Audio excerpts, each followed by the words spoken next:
Welcome to Lakbay Panginain!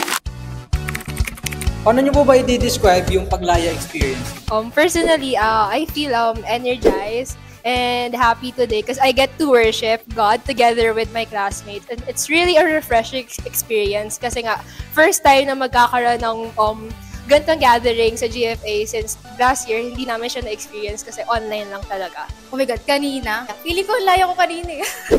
Kasi nakakatalo na ako kanina and like sinusunod ko yung kung ano yung sinasabi no. Yung naka-army green na guy sa stage. Like, kung sasabihin man niya na mag-jump, edi magja-jump ako. And like, nung ginagawa ko yun, feeling ko, ang laya ko. It was great po. Isa po siyang privilege na makasama ko po yung mga unexpected na friends ko po dito this year na mag-worship po kami, sing and dance. I would describe it as fun yet education. Para sa akin, masaya tsaka exciting kasi first time ko naranasan yung SJ ng ganito, face-to-face. Tulad nga po ng sinabi niya, masaya po kasi naranasan namin ng face-to-face yung SGA. Yung kasi, nung last year, online lang. Anong part ng SGA ang pinaka na-enjoy nyo at bakit? I think yung worship song singing. Kasi you can see everyone talaga na kumakanta sila tapos yung iba nakapikit yung mata, nakataas yung mga kamay. You can see how genuine their reactions are and how genuine they're doing it.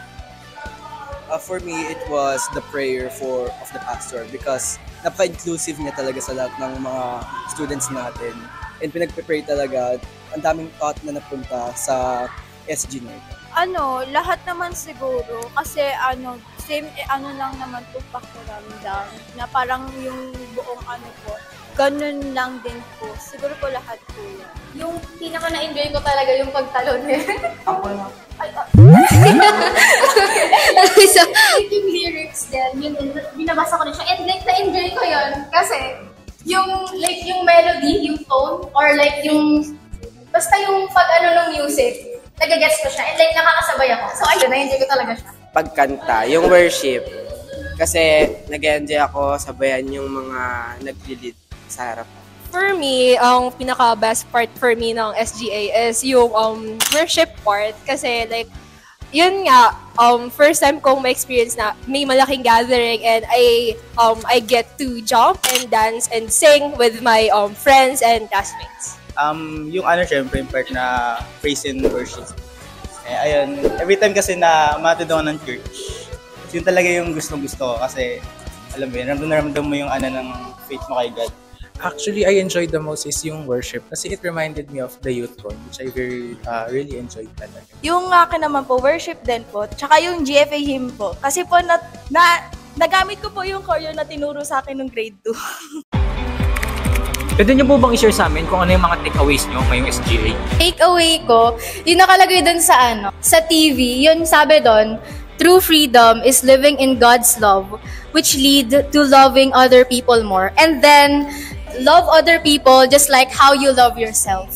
And so, after that, parang feeling ko, kapag, like, minahal ka ng Diyos, like, yung love niya, masishare mo siya to other people. Siguro po yung word of God kanina, parang I motivate a lot to worship God more and I also inspire the word of the speaker kanina, so inspiring po siya that influence a lot of students here in GFA.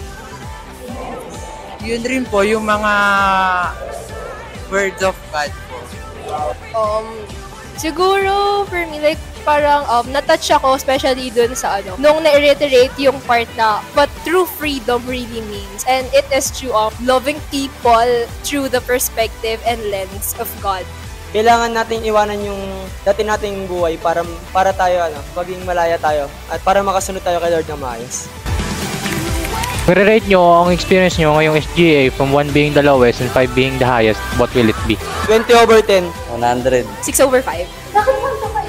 Bakit 31 million? 5 po. 4/5. Syempre 5.